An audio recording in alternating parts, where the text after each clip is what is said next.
Olá, irmãos. Vamos começar mais um dos nossos discipulados.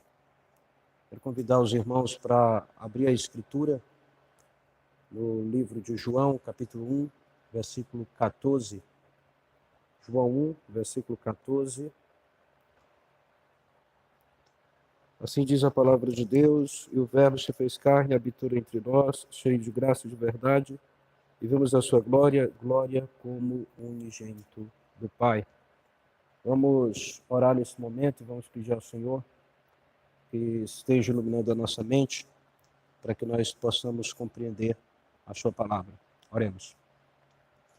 Senhor Deus grandioso, Criador dos céus e Criador da terra, nesse momento te pedimos que o Senhor esteja agindo em nossas mentes, agindo em nossos corações para compreendermos a tua palavra. Em nome de Jesus, que a ti nós oramos. Amém. Esse texto diz que o Verbo se fez carne e habitou entre nós. Ele está falando do Filho eterno de Deus, ele está falando sobre Jesus Cristo. E é exatamente a respeito disso que nós iremos estudar hoje. Nós iremos estudar sobre a pessoa de Jesus Cristo. Quando nós olhamos para a Escritura, nós vemos que Jesus, ele é o tema principal da Bíblia. Jesus está presente lá no Jardim do Éden, quando o Senhor faz a promessa do filho da mulher que esmagaria a cabeça da serpente, ou o descendente da mulher que esmagaria a cabeça da serpente. Quando nós olhamos cada perícope da Escritura, nós percebemos que esta perícope, ela fala de Jesus Cristo, ela anuncia Jesus Cristo, desde o Gênesis até o Apocalipse. Tudo fala a respeito de Jesus. É isso que Jesus fala lá em Lucas 24, ele não fala necessariamente do Novo Testamento, mas ele fala do Antigo Testamento. Quando diz que ele se encontra com aqueles discípulos que estavam na estrada para Emaús, e diz que começando por Moisés, discorrendo por todos os profetas, expunha-lhes o que a seu respeito constava em toda a Escritura.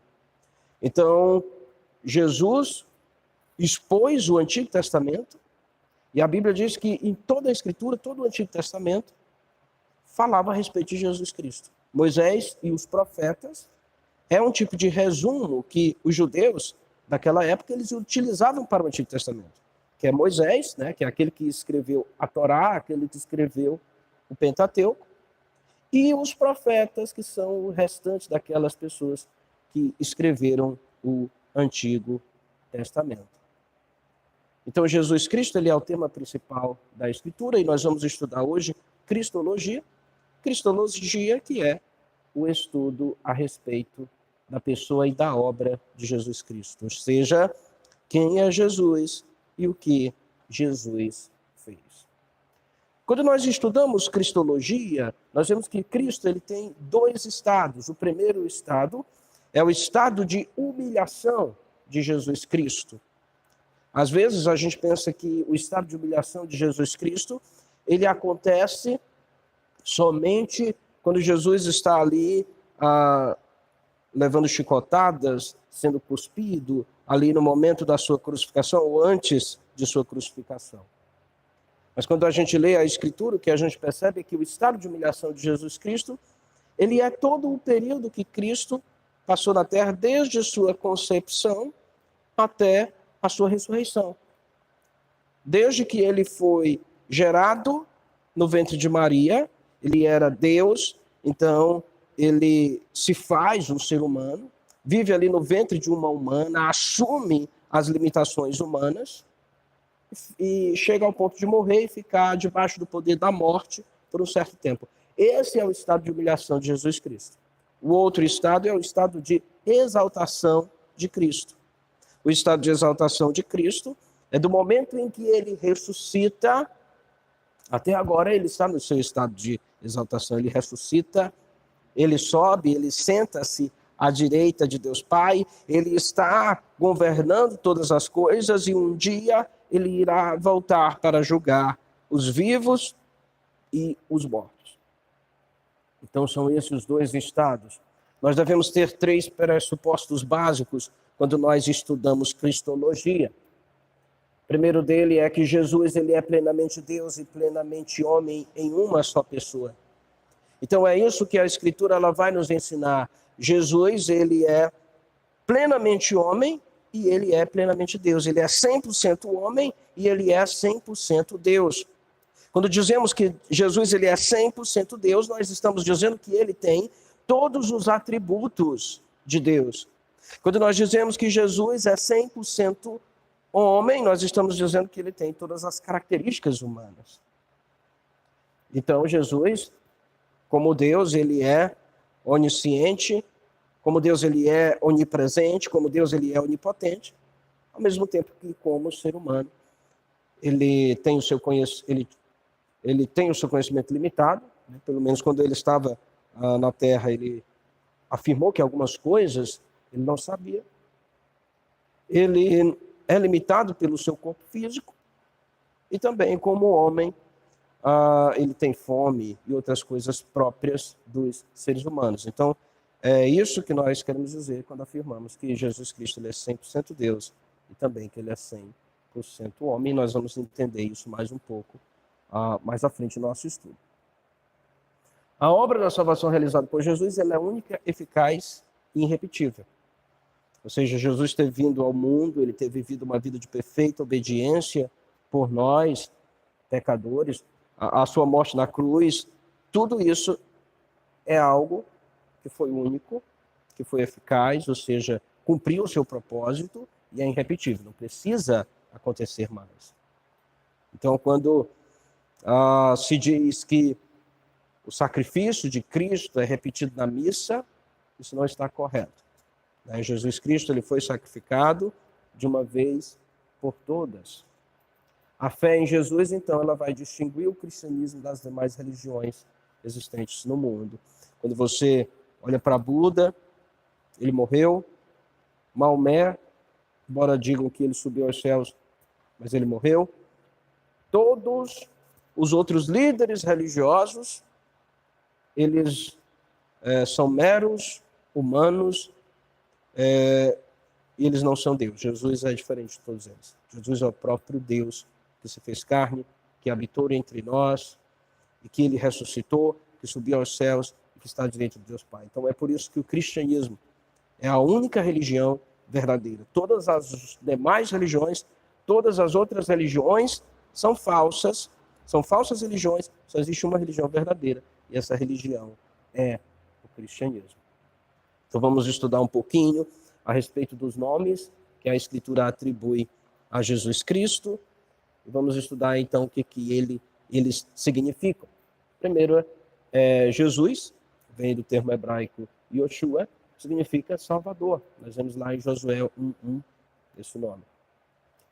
E Mateus 1:21 diz, ela dará à luz a um filho e porás o nome de Jesus, porque ele salvará o seu povo do pecado deles. Então, a palavra Jesus, ela significa exatamente isso, significa Salvador. E a salvação, ela é exclusiva e ela também é limitada. Ela é exclusiva para aqueles que foram eleitos, escolhidos por Deus desde a fundação do mundo, e ela é limitada a essas pessoas. Então, não são todas as pessoas que são salvas, mas as pessoas que são salvas são somente aquelas que foram eleitas por Deus desde a fundação do mundo. Estas pessoas, com certeza, irão, ao ouvir o Evangelho, confessar o nome de Jesus como seu único e suficiente Salvador, e essas pessoas serão santificadas, e essas pessoas serão glorificadas. A salvação, ela é também uma salvação espiritual.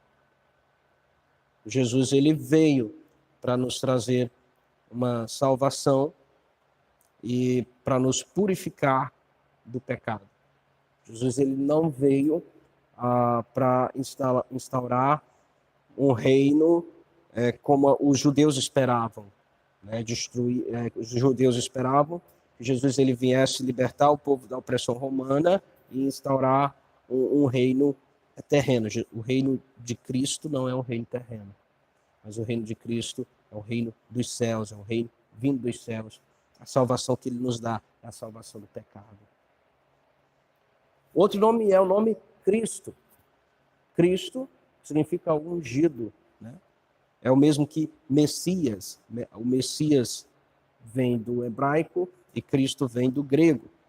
Mas é a mesma coisa, significa ungido. No Antigo Testamento, os reis e sacerdotes, eles eram ungidos, isso simbolizava a capacitação e significava a autoridade do Espírito Santo. Então, o óleo derramado na cabeça daquele que era ungido simbolizava o Espírito Santo. Significava, então, que o Espírito Santo estava dando autoridade para aquele profeta ou para aquele rei fazer o que iriam fazer, estava dando também a habilitação, capacitação para ele fazer aquilo que iria fazer. O teólogo Luiz Berkhoff vai afirmar que a unção visível significa três coisas. Primeiro, designação para o ofício. Quando o profeta, quando o sacerdote e o rei, eles eram ungidos, eles estavam sendo designados para um determinado ofício. Segunda coisa, estabelecimento de uma relação sagrada e resultante caráter do sacrossanto da pessoa ungida. Ou seja, aquela pessoa que era ungida, ela era separada dos demais para uma missão especial. Ela era considerada uma pessoa sagrada. E depois a comunicação do Espírito ao ungido. Então a unção, ela significava que aquela pessoa, ela estava recebendo o Espírito de Deus, e o Espírito de Deus então iria agir por meio daquela pessoa. Isaías 61:1 diz: o Espírito do Senhor está sobre mim, porque o Senhor me ungiu para pregar as boas novas aos quebrantados, enviou-me a curar os quebrantados de coração, a proclamar libertação aos cativos e a pôr em liberdade os algemados. Então, Jesus Cristo, ele é ungido, ele de fato foi ungido por Deus. E isso já era predito no Antigo Testamento. Isso já foi predito pelo profeta Isaías. Então, quando Jesus realizava os seus milagres, quando ele pregava a palavra, ele pregava habilitado pelo Espírito Santo.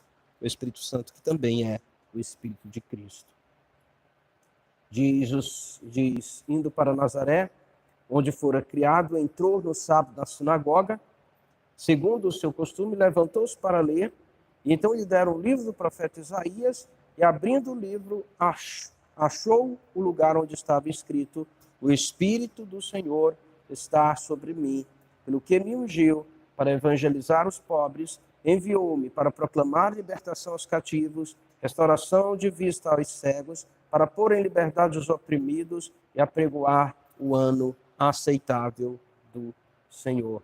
Tendo fechado o livro, devolveu ao assistente, sentou-se, e todos na sinagoga tinham os olhos fitos nele, e então passou Jesus a dizer-lhe: hoje se cumpriu a escritura que acabais de ouvir. Então, Jesus aqui, ele vai mostrar que o texto de Isaías se cumpre nele. Então, aquilo que Jesus fazia, ele fazia de fato, habilitado pelo Espírito Santo.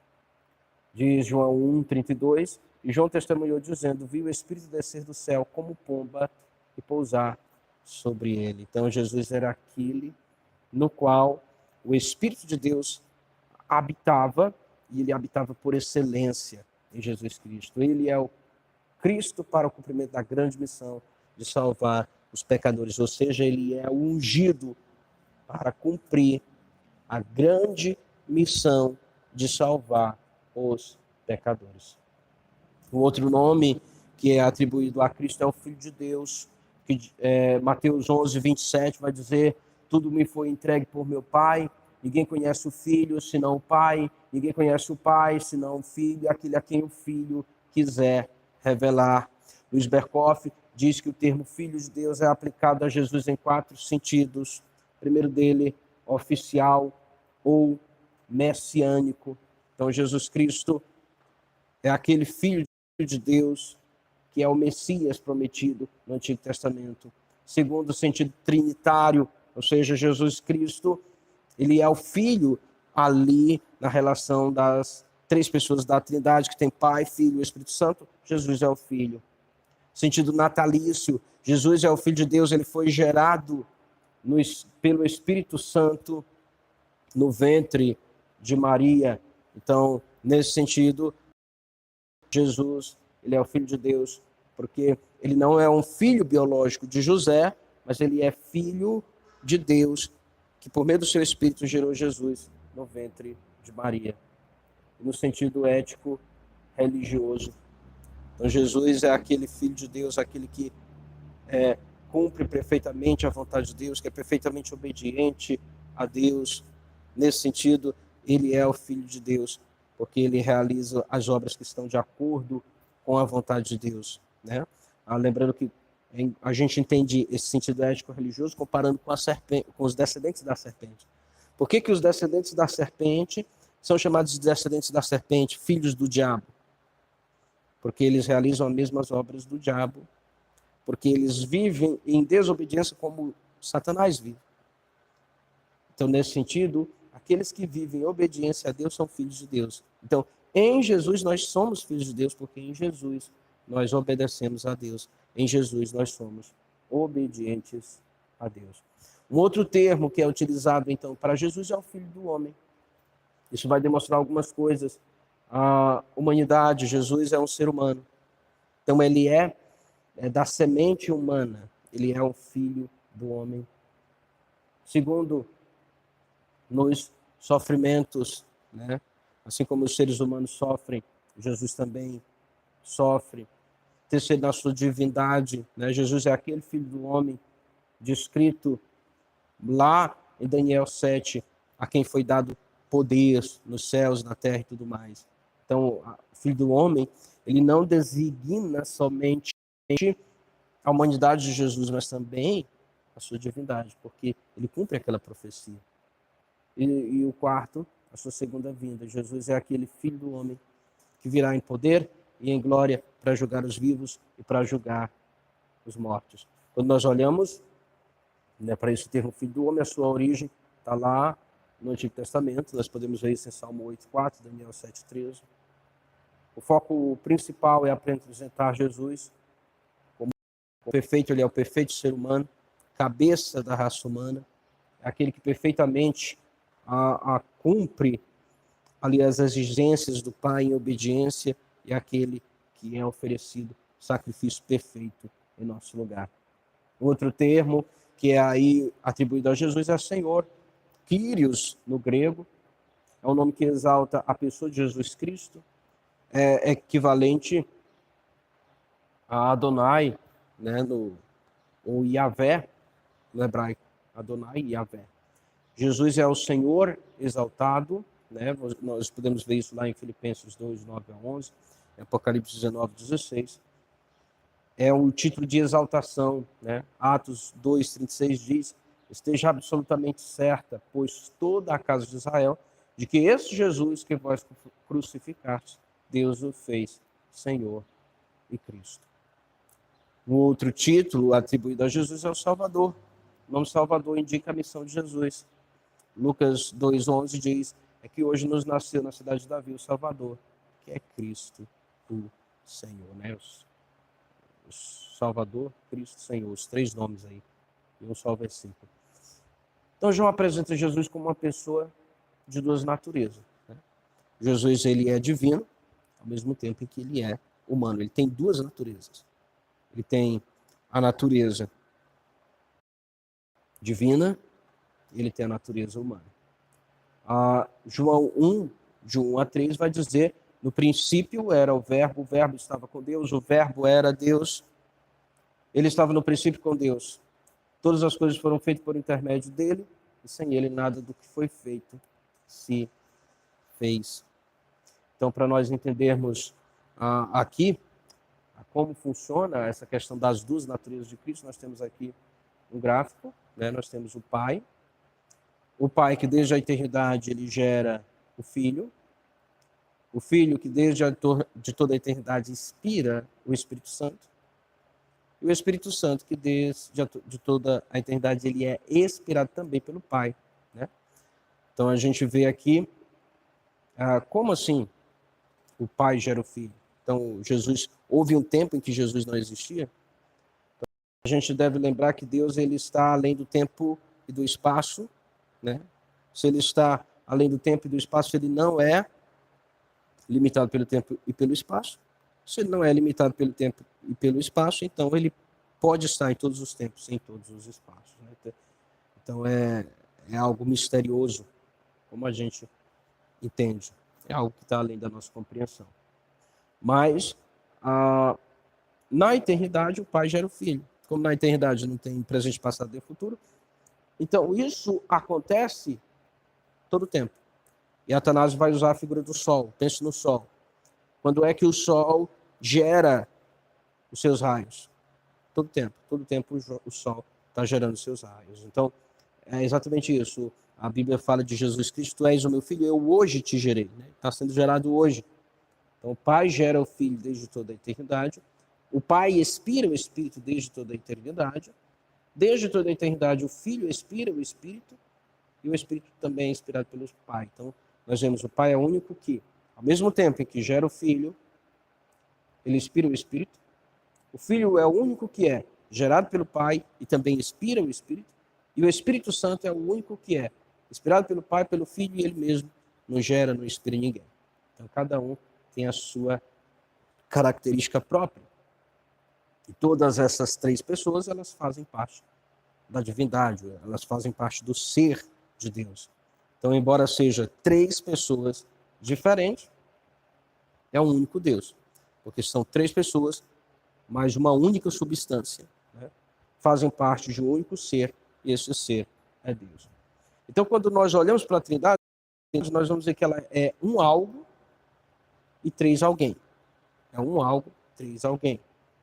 E quando nós olhamos para o Filho, para Cristo, para a pessoa de Jesus Cristo, nós vamos ver que ela é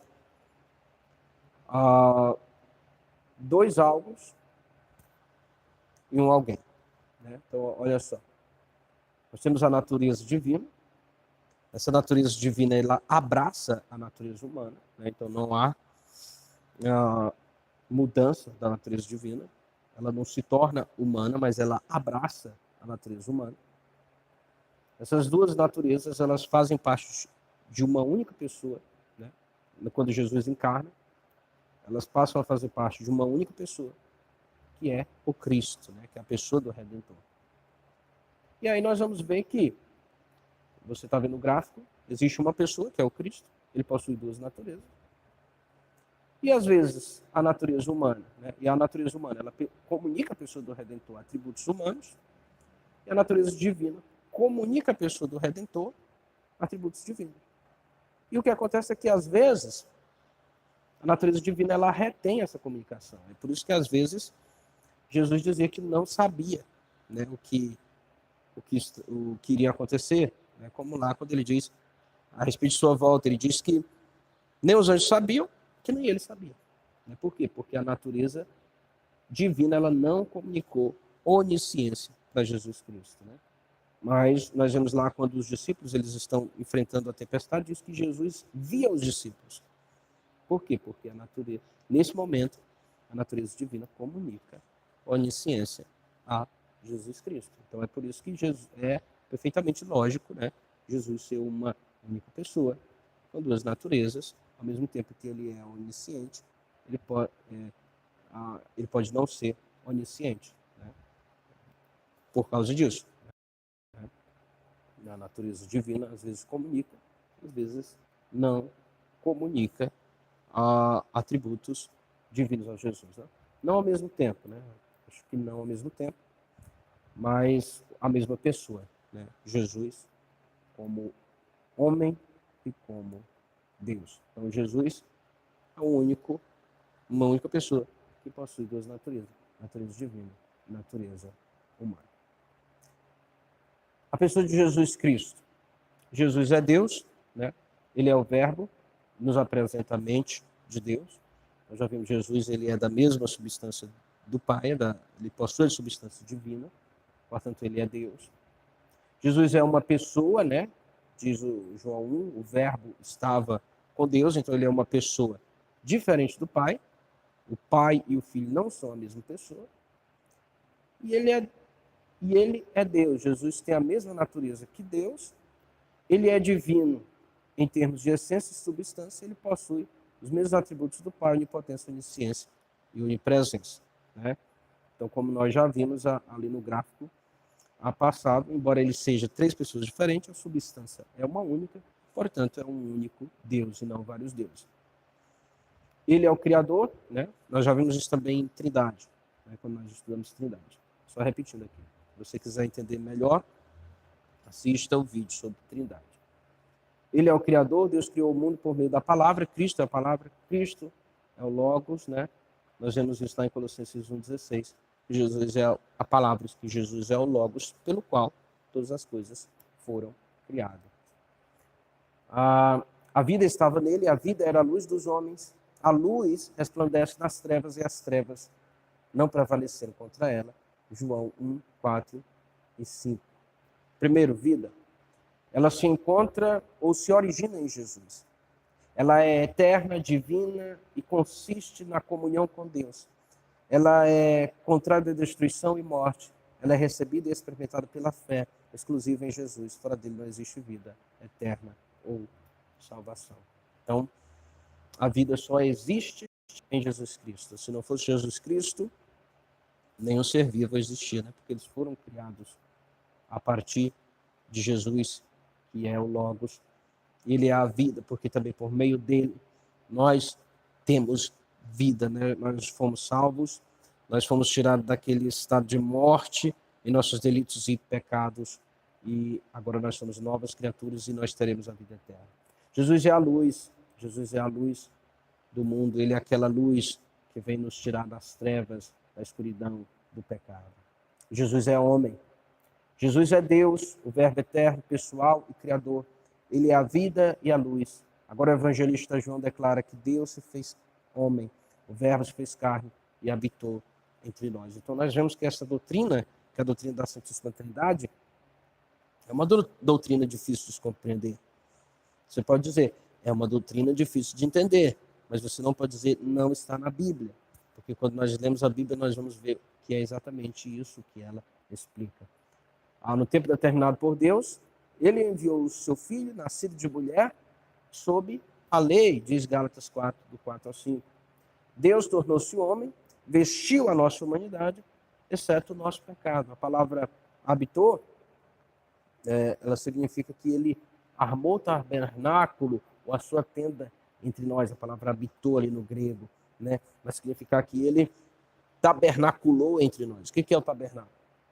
O tabernáculo era o templo móvel, a tenda, né? Que servia como templo, que o povo de Israel utilizava no Antigo Testamento. Da mesma forma, Jesus, por um tempo, né? Um tempo que não foi definitivo, ele andou entre nós, ele habitou conosco, né? Tanto o significado do tabernáculo, quanto o significado do templo, se cumpre em Jesus, né? O que significava o tabernáculo e o templo? O tabernáculo e o templo significava a habitação de Jesus entre os seres humanos, né? Significava a casa de Deus, representava a casa de Deus. Era como se Deus ele estivesse morando com o povo de Israel, como se ele estivesse peregrinando com o povo de Israel lá no deserto, e como se ele estivesse morando no meio do povo de Israel lá quando eles conquistaram a Terra Prometida, né? Então, é isso que significa, né? Isso se cumpre em Jesus. Por isso que lá em João vai dizer que Jesus é o verdadeiro santuário, né? Jesus fala assim, destruam esse templo, em 3 dias eu vou reconstruir. João vai explicar dizendo que aquelas pessoas que estavam ouvindo, elas não entenderam o que ele estava falando do santuário do seu corpo, né? Seria morto, destruído pelos judeus e em 3 dias iria ressuscitar, né? O tabernáculo era a tenda onde Deus ele se encontrava com Moisés, com o povo. Jesus encarnado, ele é Deus. O Deus pessoalmente vindo habitar com os seres humanos. Jesus se fez homem sem deixar de ser Deus. Ele era verdadeiramente Deus, verdadeiramente homem, de forma inconfundível, imutável, indizível, inseparável. Jesus se fez homem pelo milagre do nascimento virginal. Ele assumiu a natureza humana, viveu sem pecado até a sua morte. Ele se identificou conosco em todas as nossas fraquezas. João e os outros discípulos dizem que viram Jesus cheio de graça, de verdade, vimos a sua glória, glória como do unigênito do Pai.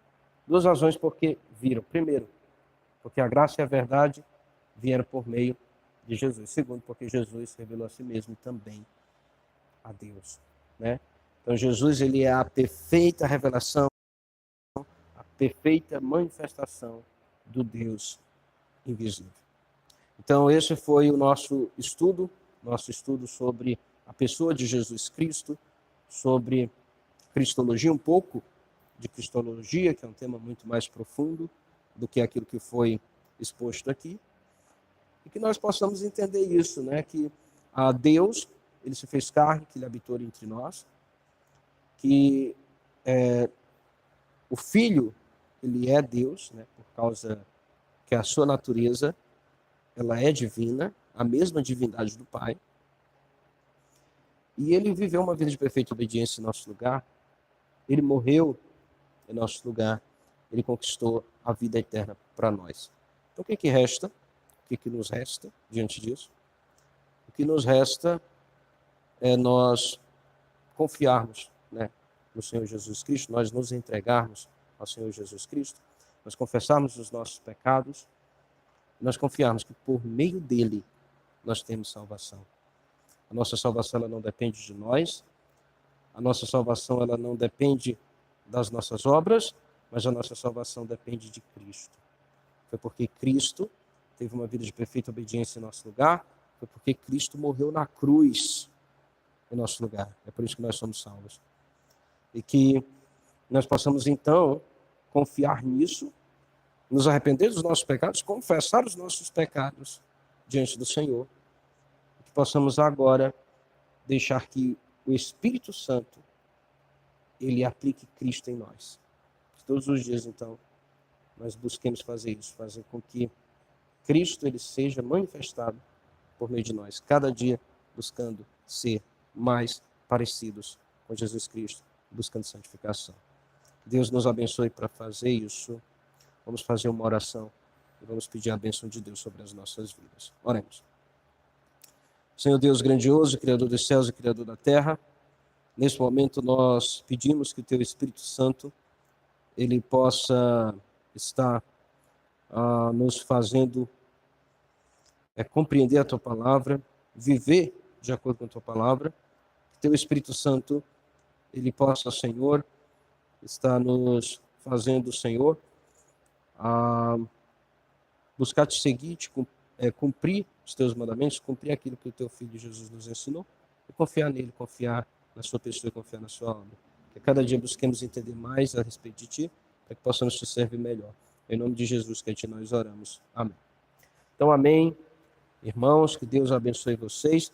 Qualquer dúvida vocês podem estar me perguntando pessoalmente, perguntando por WhatsApp, ou até mesmo aqui nos comentários. Que Deus abençoe cada um de vocês e até a próxima.